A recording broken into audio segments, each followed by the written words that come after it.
Hello students, in this video we will look at the doubts that you have sent me.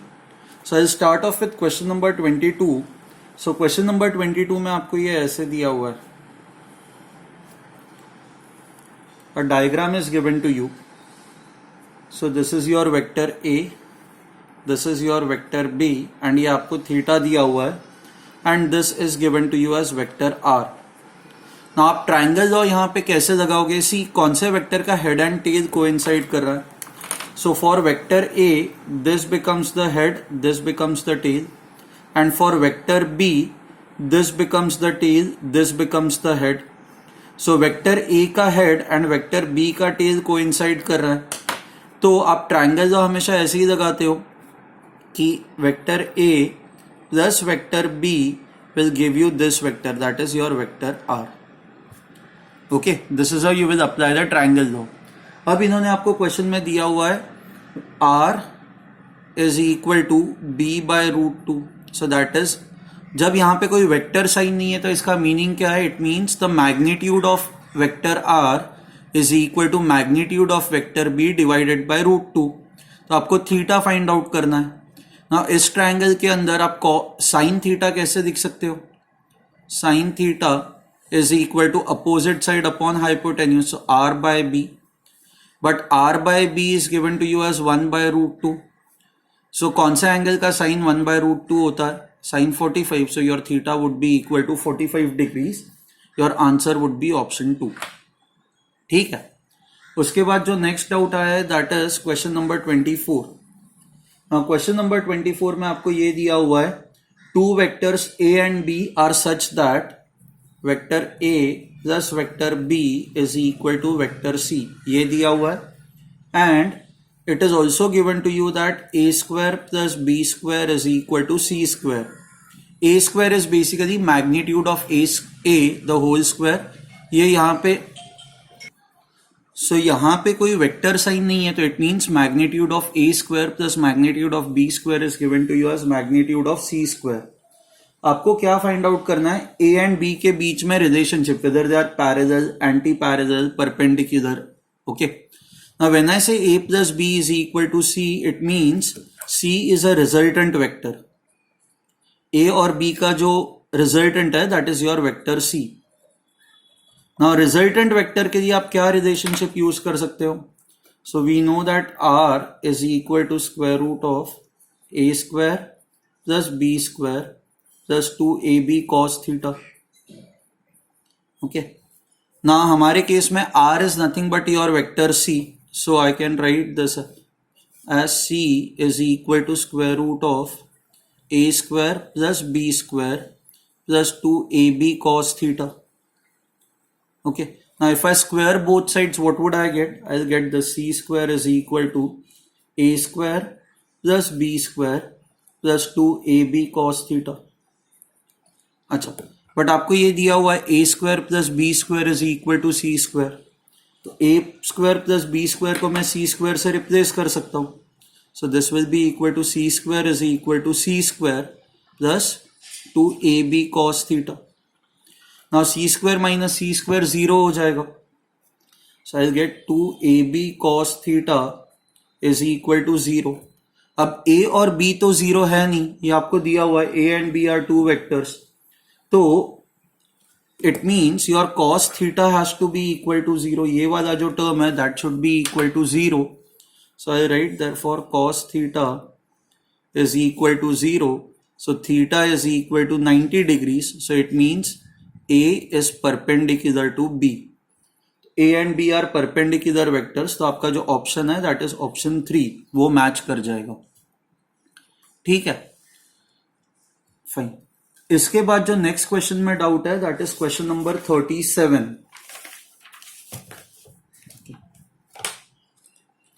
Now question number 37 इन्होंने दिया हुआ है which of the following sets of concurrent forces may be in equilibrium. Okay, concurrent forces, concurrent lines क्या होती है? Lines which pass through a same point. So मान लो ये आपका F1 है, ये आपका वेक्टर लेट से F2 है एंड ये आपका वेक्टर F3 है. ओके, ना आपको ये पूछा गया है कि विच of the following sets of concurrent forces may be in equilibrium. Now when I से इक्विलिब्रियम का मीनिंग ये होता है net force should be zero.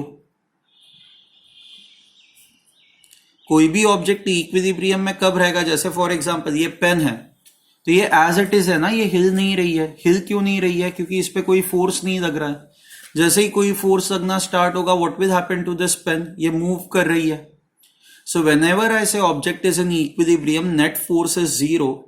सो ये तीनों वेक्टर्स का जो समेशन है, रिजल्टेंट है, that should become equal to zero. F1 plus F2 plus F3 should be equal to zero. अब हम लोगों ने ये देखा हुआ है, आप तीन वेक्टर्स का सम कैसे निकालते हो?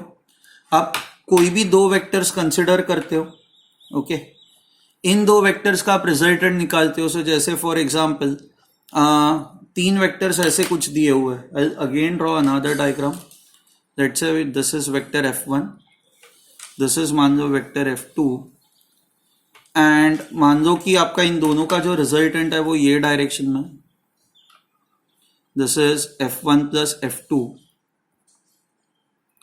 एंड अच्छा this is your vector F3 which is in opposite direction.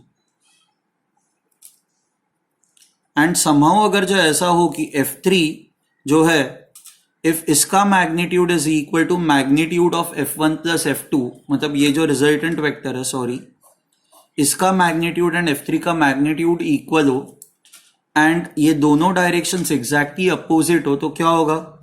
ये वेक्टर इसको कैंसल आउट कर देगा एंड आपका नेट जो है, मतलब that is F1 plus F2 plus F3 then will become equal to zero, right? This plus this will become equal to zero because then these two will become your opposite vectors. Fine. So now let's try to see कि कौन से combination में this is possible. Now इन्होंने पहला combination जो दिया हुआ है that is F1 plus नहीं sorry, I'll just write down the values. F1 is equal to 3, F2 is equal to 5, F3 is equal to 1. Now ये जो F1 प्लस F2 है, F1 प्लस F2 की values कौन से दो numbers के बीच में जाया करती है? ये F1 plus F2 it is basically your resultant of F1 and F2. And हमें ये पता है कि हर एक रिजल्टेंट वेक्टर का एक मैक्सिमम एक मैग्नीट्यूड एक मैक्सिमम और मिनिमम नंबर के बीच में जाया करता है. तो F1 और F2 इसका जो रिजल्टेंट होगा that is F1 plus F2, ये जो रिजल्टेंट वेक्टर है इसका जो मैग्नीट्यूड है it will only lie between two numbers. Which two numbers? It will lie between 5 plus 3 that is 8 and 5 minus 3 that is 2. तो इन दोनों का जो रिजल्टेंट है वो 8 और 2 के बीच में ही लाई करेगा. तो ये F1 प्लस F2 जो है it will lie between the magnitude of F1 plus F2 will lie between 8 and 2. तो ये जो एरो है, ये एरो की लेंथ जो है वो 2 यूनिट्स और 8 यूनिट्स के बीच में ही लाई करेगी. तो F3 अगर जो आप चाहते हो कि F3 should cancel this out, तो F3 की भी वैल्यू जो है should lie between 8 and 2, correct? तभी ये इसको कैंसिल आउट करेगा. बट आपको F3 का जो मैग्नीट्यूड दिया हुआ है दैट इज 1. सो इस केस में ये जो कंडीशन है, ये कंडीशन सेटिस्फाई नहीं हो रही है. ये कंडीशन सेटिस्फाई नहीं हो रही है तो I can say F1, F2 and F3 का resultant can not be equal to zero. So F1 plus F2 plus F3 can not be equal to zero. क्या आया समझ में आपको? So this is not your answer. अब second option देखता है. F1 is 3 newtons, F2 is 5 newtons. Third second option में this is your option A. Okay, option B में F1 एंड F2 सेम दिया हुआ है. F3 जो है it is given to you as 9 newtons. Now you can see that वापस ये condition जो है वो सेटिस्फाई नहीं हो रही है ना. F3 की वैल्यू 2 और 8 के बीच में लाई करनी चाहिए, बट F3 की वैल्यू जो है वो 9 न्यूटन्स है. तो आई कैन अगेन से F1 plus F2 plus F3 will also not be equal to zero. Option B also can not be your answer.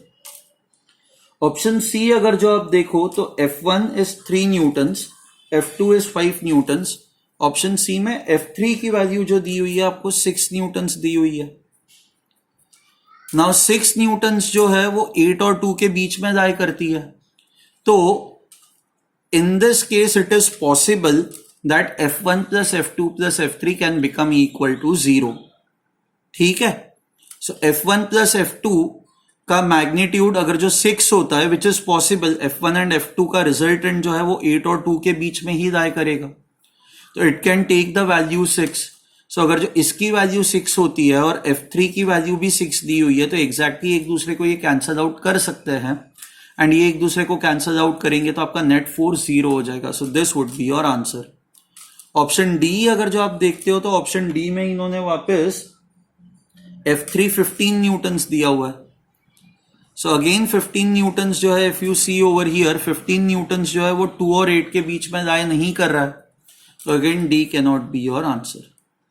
ठीक है, सो यहां पे हमने वो कंसेप्ट यूज किया है कि रिजल्टेंट ऑफ टू वेक्टर्स, उसकी जो वैल्यू होती है, उसके मैग्नीट्यूड की जो वैल्यू होती है वो हमेशा मैक्सिमम और मिनिमम के बीच में लाई करती है।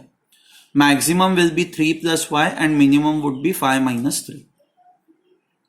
Okay fine. Next question is question number 38। 38 question में, let's go on to 38 question. Question number 38 में आपको ये दिया हुआ है, if vectors A and B are such that magnitude of A plus B is equal to magnitude of A which is also equal to magnitude of B, ये आपको दिया हुआ है, तो आपको A माइनस B कितना होगा वो निकालना है। will be equal to how much? Now A plus B का मैग्नीट्यूड कितना होता है ये आपको पता ही है, हम लोग कैसे निकालता है। A plus B is basically the resultant of A plus B, and resultant का जो मैग्नीट्यूड होता है वो ऐसे निकाला जाता है, A square plus B square plus 2AB cos theta, where theta is the angle between A and B। Okay, this is equal to A square which is also equal to, so ये A plus B का resultant हुआ ना, this is resultant of A plus B, that is A plus B.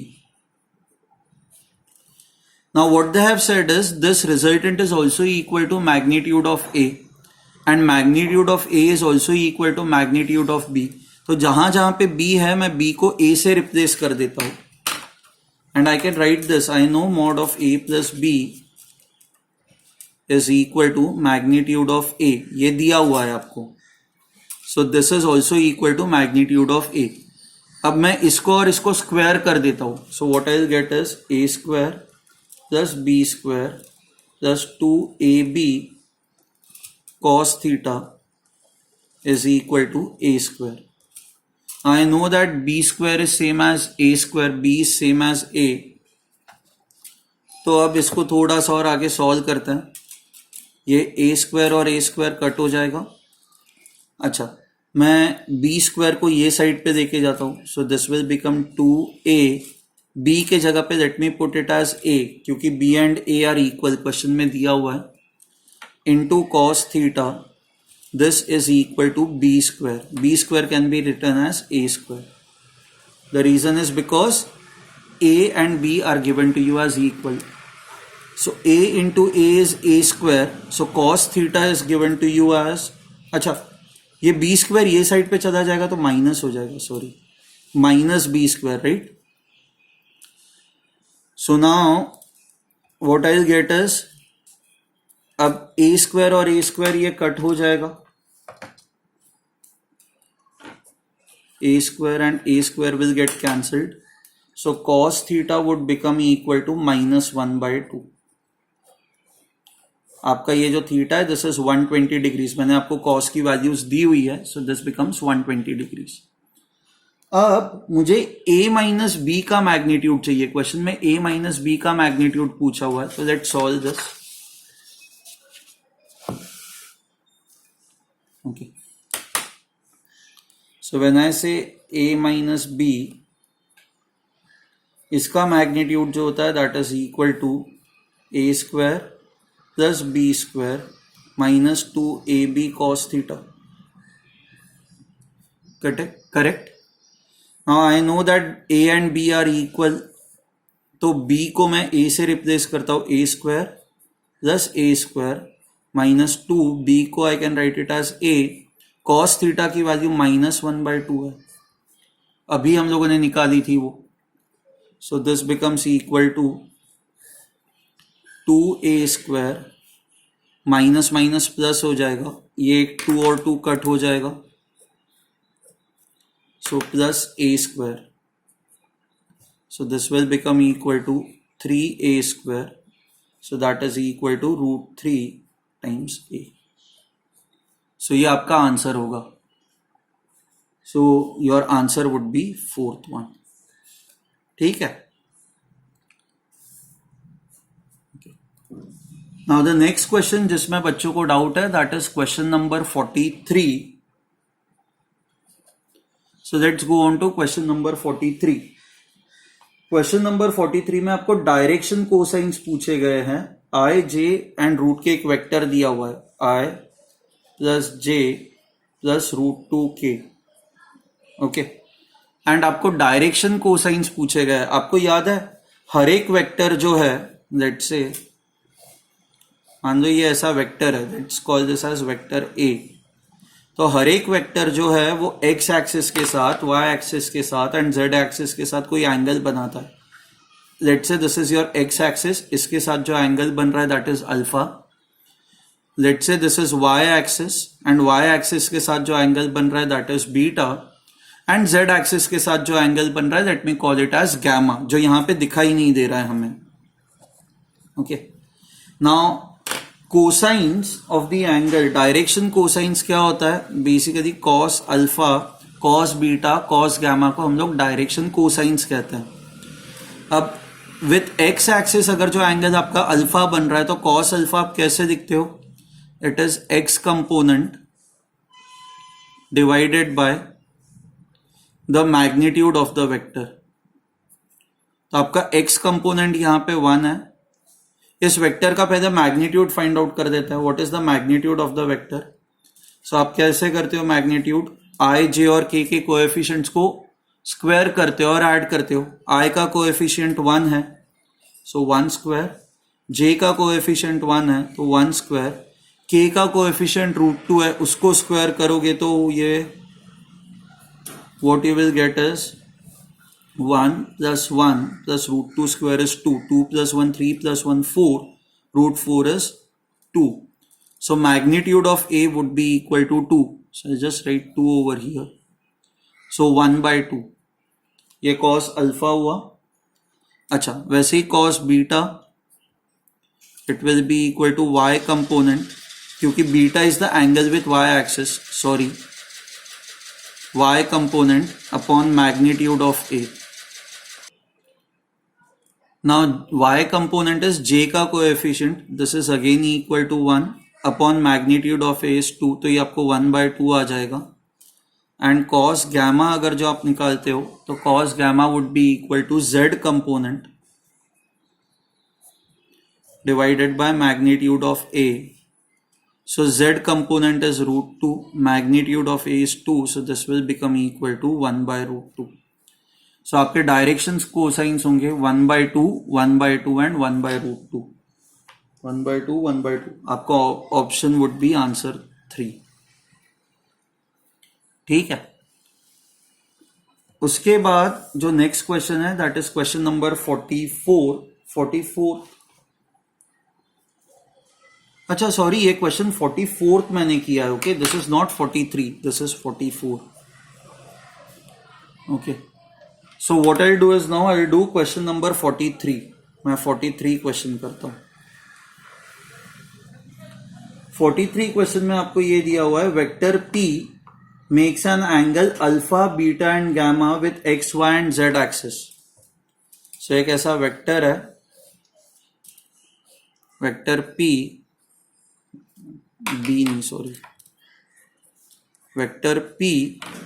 Vector P makes an angle alpha with x axis beta with y axis and gamma with z axis.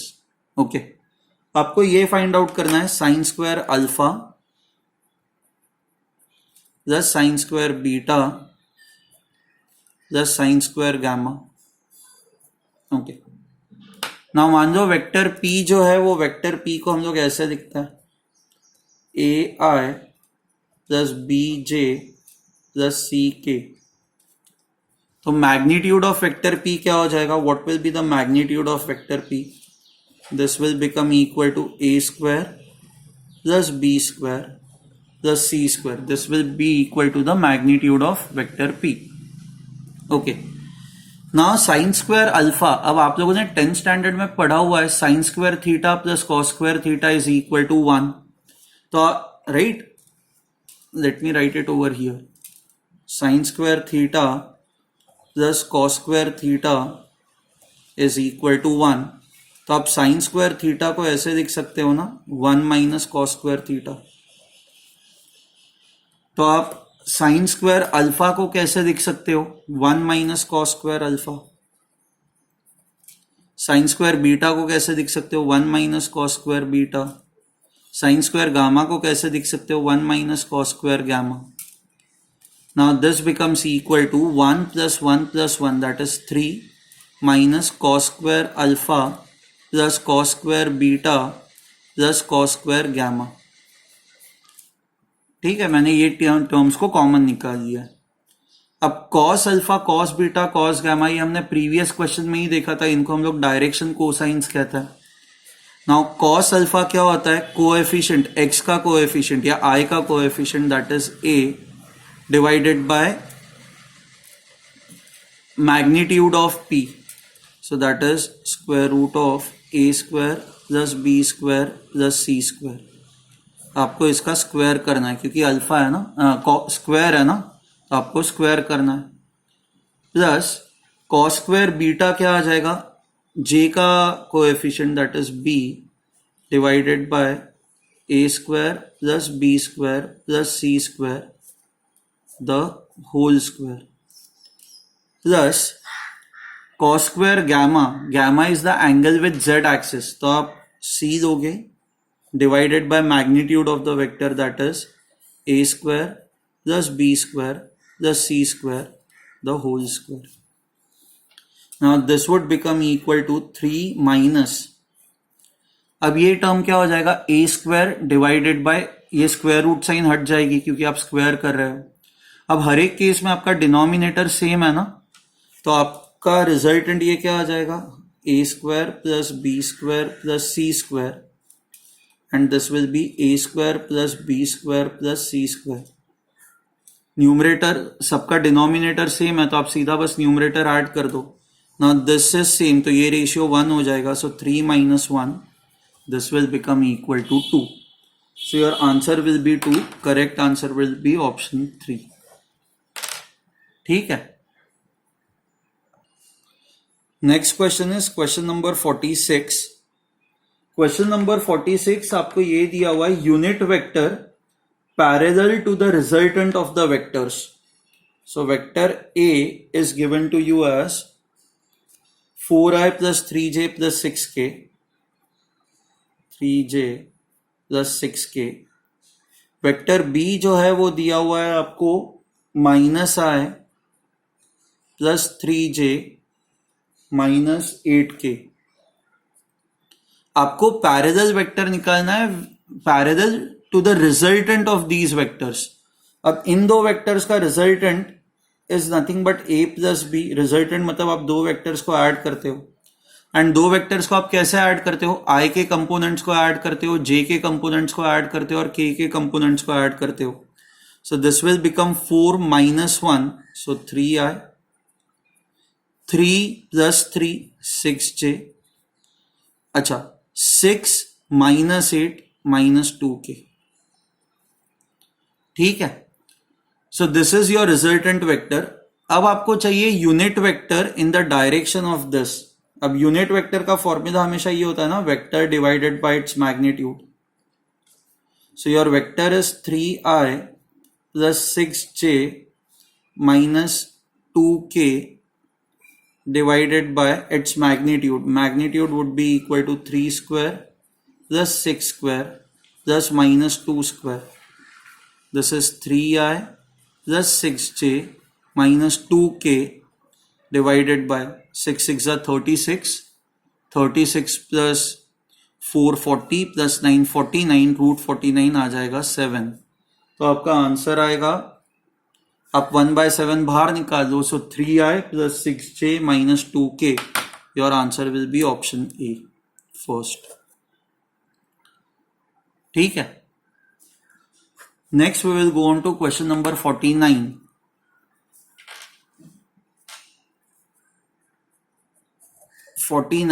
अब आपको पूछा गया है the angle that uh vector a, you have vector a which is 2i plus 3j, the angle it makes with y axis. Okay, अब दो तरीके हैं इसको करने के, दोनों तरीके से ये सॉल्व करेंगे. सो 2i plus 3j ये वेक्टर आपका कैसा होगा? मान लो ये आपका वेक्टर ऐसा है.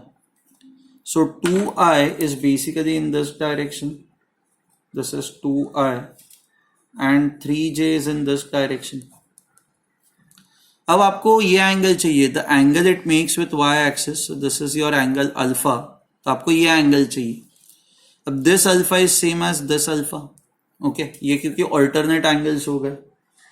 अब यहां पे tan alpha को आप कैसे लिख सकते हो? Tan alpha is equal to opposite side, that is 2, divided by adjacent side, that is 3. So alpha is equal to tan inverse 2/3. Okay, so your correct answer will be option 2. अगर जो आपको cos और sin के terms में पूछा जाता तो आप कैसे करते? This is 3, this is 2, तो आपका ये रिजल्टेंट जो होता वो कितना होता? 9, 3 square 9, 2 square 4.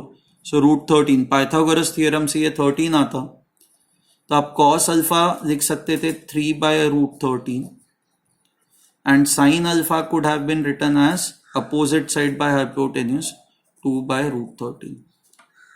ओके, दूसरा तरीका इसको करने का ये है कि आप क्या करो, वाई एक्सिस के साथ आपको एंगल चाहिए ना, तो वाई एक्सिस मतलब y axis is represented by j cap.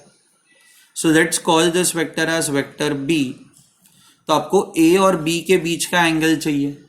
तो how do you find out the angle between two vectors? तो हमने ये किया हुआ है, cos theta is equal to A dot B divided by magnitude of A into magnitude of B.